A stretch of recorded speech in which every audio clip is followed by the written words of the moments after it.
Assalamualaikum warahmatullahi wabarakatuh. Perkenalkan, nama saya Randy Arisandi. Saya anggota dari kelompok 2. Pada kesempatan kali ini, kami dari kelompok 2 akan melakukan presentasi mengenai tugas dari mata kuliah Etika Profesi Teknologi Informasi dan Komunikasi yang bertema Illegal Content. Perkembangan jaringan internet memunculkan dampak negatif. Sebagaimana dikemukakan oleh Roy Suryo, seorang pakar teknologi informasi, dalam penelitiannya yang dikutip oleh harian Kompas menyatakan, kejahatan cyber atau cybercrime kini marak di 5 kota besar di Indonesia, dan dalam taraf yang cukup memprihatinkan serta yang dilakukan oleh para hacker yang rata-rata anak muda yang kelihatan kreatif. Tetapi sesungguhnya mereka mencuri nomor kartu kredit melalui internet. Cybercrime atau kejahatan dunia maya dapat dilakukan dengan berbagai cara dan dalam beragam tujuan. Kejahatan dunia maya ini umumnya dilakukan oleh pihak-pihak yang mengerti dan juga menguasai bidang teknologi informasi. Salah satu jenis cybercrime yang marak terjadi di Indonesia adalah illegal content. Illegal content sendiri dapat didefinisikan sebagai kejahatan dengan memasukkan data ataupun informasi ke dalam internet tentang sesuatu hal yang tidak benar, tidak etis, dan dapat dianggap melanggar hukum atau mengganggu ketertiban umum.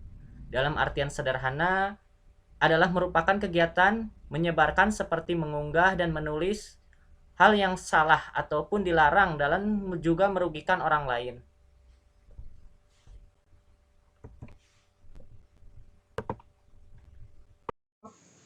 Assalamualaikum warahmatullahi wabarakatuh.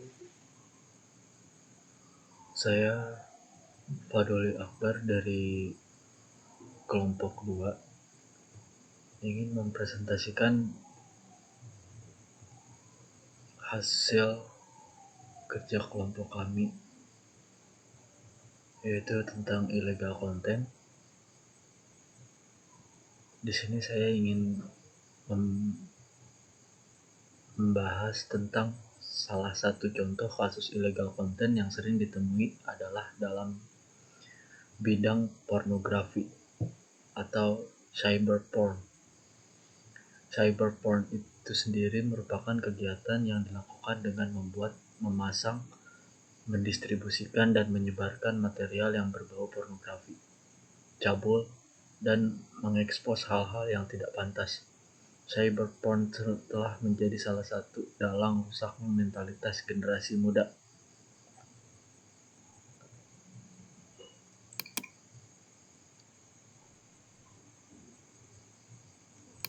Berikutnya, pelaku dan peristiwa dalam kasus illegal content. Pelaku yang menyebarkan informasi elektronik atau dokumen elektronik yang bermuatan illegal content, baik perseorangan atau badan hukum, sesuai isi pasal 1 angka 21 Undang-Undang ITE, bahwa orang adalah orang perorangan baik warga negara Indonesia maupun warga negara asing atau badan hukum. Keberadaan badan hukum diperjelas kembali dalam pasal 52 ayat 4 Undang-Undang ITE bahwa korporasi yang melakukan perbuatan sebagaimana dimaksud dalam pasal 27 sampai pasal 37 Undang-Undang ITE, termasuk menyebarkan informasi elektronik atau dokumen elektronik yang bermuatan illegal content, dikenakan pemberatan pidana pokok ditambah 2/3. Selanjutnya, perbuatan pelaku berkaitan illegal content dapat dikategorikan sebagai berikut. 1. Penyebaran informasi elektronik yang bermuatan illegal content. 2. Membuat dapat diakses informasi elektronik yang bermuatan illegal content. 3. Memfasilitasi perbuatan penyebaran informasi elektronik. Membuat dapat diaksesnya informasi elektronik yang bermuatan illegal content, berkaitan dengan pasal 34 Undang-Undang ITE. Assalamualaikum warahmatullahi wabarakatuh. Perkenalkan, nama saya Raka Andika Lidrus. Di sini saya akan menjelaskan tentang solusi pencegahan cybercrime illegal content. Yang pertama, tidak memasang gambar yang dapat memancing orang lain untuk merekayasa gambar tersebut sesuka hatinya. Yang kedua, memproteksi gambar atau foto pribadi dengan sistem yang tidak dapat memungkinkan orang lain untuk mengakses secara leluasa. Yang ketiga, melakukan modernisasi hukum pidana nasional beserta hukum acaranya yang diselaraskan dengan konvensi internasional yang terkait dengan kejahatan tersebut. Yang keempat, meningkatkan sistem pengamanan jaringan komputer nasional sesuai standar internasional. Yang kelima, meningkatkan pemahaman serta keahlian aparatur penegak hukum untuk mengenai upaya pencegahan, investigasi, dan menuntut perkara-perkara yang berhubungan dengan cybercrime. Yang keenam, meningkatkan kesadaran warga negara mengenai masalah cybercrime serta pentingnya mencegah kejahatan tersebut terjadi. Dan yang terakhir, meningkatkan kerjasama antara negara baik bilateral, regional maupun multilateral dalam upaya penanganan cybercrime, antara lain melalui perjanjian ekstradisi atau mutual assistance treaties yang menempatkan tindak pidana di bidang telekomunikasi khususnya internet sebagai prioritas utama. Motif cybercrime. Yang pertama, cybercrime sebagai tindak kejahatan murni yang dilakukan secara disengaja, di mana orang tersebut secara sengaja dan terencana untuk melakukan pengerusakan, pencurian, tindakan anarkis terhadap suatu sistem informasi atau sistem komputer. Yang kedua, cybercrime sebagai tindakan kejahatan abu-abu, di mana kejahatan ini tidak jelas antara kejahatan kriminal atau bukan, karena dia melakukan pembobolan tetapi tidak merusak, mencuri, atau melakukan pembuatan anarkis terhadap sistem informasi atau sistem komputer. Yang ketiga, cybercrime yang menyerang individu, kejahatan yang dilakukan terhadap orang lain dengan motif dendam atau iseng, yang bertujuan untuk merusak nama baik, mencoba atau mempermainkan seseorang untuk mendapatkan kepuasan pribadi. Contohnya pornografi, cybertalking, dan lain-lainnya. Dan yang keempat, cybercrime yang menyerang hak cipta atau hak milik, kejahatan yang dilakukan terhadap hasil karya seseorang dengan motif menggandakan atau memasarkan, mengubah, yang bertujuan untuk kepentingan pribadi atau umum atau demi materi atau non materi. Dan yang kelima, yang terakhir, cybercrime yang menyerang pemerintah, kejahatan yang dilakukan dengan pemerintah sebagai objek dan motif melakukan teror, membajak atau merusak keamanan suatu pemerintahan yang bertujuan untuk mengacaukan sistem pemerintahan atau menghancurkan suatu negara tersebut. Penyebab terjadinya cybercrime. Yang pertama, akses internet yang tidak terbatas. Yang kedua, kelalaian pengguna komputer. Yang ketiga, mudah dilakukan dengan risiko keamanan yang kecil dan tidak diperlukan peralatan yang modern. Dan yang keempat, para pelaku merupakan orang yang pada umumnya cerdas, mempunyai rasa ingin tahu, dan fanatik akan teknologi. Kita jelasin dulu. Yang pertama itu akses internet yang tidak terbatas. Dengan menggunakan internet, kita diberikan kenyamanan, kemudahan dalam mengakses segala sesuatu tanpa ada batasannya.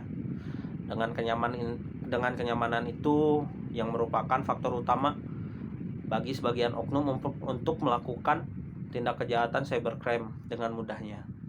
Yang kedua itu kelalaian pengguna komputer. Hal ini merupakan salah satu penyebab utama kejahatan komputer. Seperti kita ketahui, orang-orang yang menggunakan fasilitas internet selalu memasukkan semua data-data pribadinya ke dalam internet, sehingga memberikan kemudahan bagi sebagian oknum untuk melakukan kejahatan. Yang ketiga itu mudah dilakukan dengan resiko keamanan yang kecil dan tidak diperlukan peralatan yang super modern. Ini yang merupakan faktor pendorong terjadinya kejahatan di dunia maya. Karena seperti kita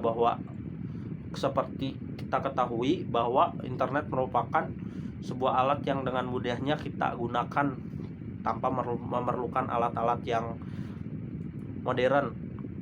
Namun, pendorong utama tindak kejahatan di internet yaitu susahnya melacak orang yang menyalahgunakan fasilitas dari internet tersebut. Dan yang keempat, yang terakhir, para pelaku merupakan orang yang pada umumnya cerdas, mempunyai rasa ingin tahu, dan fanatik akan teknologi komputer. Hal ini merupakan faktor yang sulit untuk dihindari, karena kelebihan atau kecerdasan dalam mengakses internet yang dimiliki seseorang di zaman sekarang banyak yang disalahgunakan demi mendapatkan keuntungan semata, sehingga sulit untuk dihindari. Halo semuanya, saya Ricci Januardi dari kelompok 2. Di sini saya akan menjelaskan hasil dari kerja kelompok kami yang bertema illegal content. Di sini saya mendapat bagian di upaya penanggulangan cybercrime. Upaya penanggulangan cybercrime diantaranya 1. Pengamanan sistem yang kuat. Pengamanan sistem yang kuat ini berfungsi untuk mencegah adanya perusakan dari bagian dalam sistem karena dimasuki atau diakses oleh pemilik lain tanpa persetujuan pemilik. Membangun sistem ini juga adalah langkah utama dengan tujuan agar dapat mempersempit atau bahkan menutup celah-celah atau reject action yang merugikan. Adapun software-software yang termasuk dalam perangkat keamanan antara lain Internet Firewall. Internet Firewall ini berfungsi untuk mencegah akses dari pihak luar ke sistem internal melalui internet. Yang kedua, kriptografi. Kriptografi adalah seni menyandikan data atau biasa kita sebut dengan inskripsi. Cara kerjanya itu sebelum data dikirim melalui internet disandikan dahulu, kemudian di komputer tujuan data tersebut dikembalikan ke dalam bentuk aslinya. 3. Secure Socket Layer atau SSL. Software yang disediakan oleh browser ini menjadikan data agar komputer-komputer yang berada di antara pengirim dan penerima tidak dapat membaca isi data. Sekian dari saya. Untuk bagian selanjutnya akan dijelaskan oleh teman-teman saya. Terima kasih. Assalamualaikum warahmatullahi wabarakatuh. Saya Catur Purandika dari kelompok 2 akan melanjutkan presentasi dari teman saya.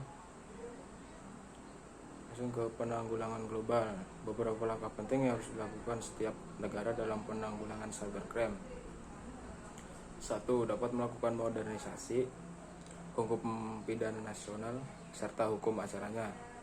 Yang kedua, meningkatkan sistem keamanan jaringan komputer nasional sesuai standar internasional. Yang ketiga, meningkatkan pemahaman serta keahlian aparatur penegak hukum mengenai upaya pencegahan, investigasi, dan penuntutan perkara-perkara yang berhubungan dengan cybercrime. Perlunya dukungan lembaga khusus.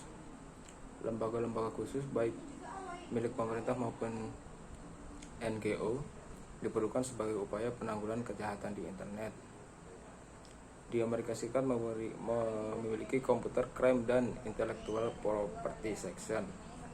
Di Indonesia sendiri sebenarnya sudah memiliki IDCERT. Unit ini merupakan point of contact bagi orang untuk melaporkan masalah-masalah keamanan komputer. Jadi dapat ditarik kesimpulan bahwa cybercrime merupakan suatu tindak kejahatan di dunia cyber atau di dunia maya yang sangat merugikan. Cybercrime merupakan akibat dari perkembangan global di bidang informasi yang disalahgunakan oleh sebagian oknum untuk melakukan tindak kejahatan.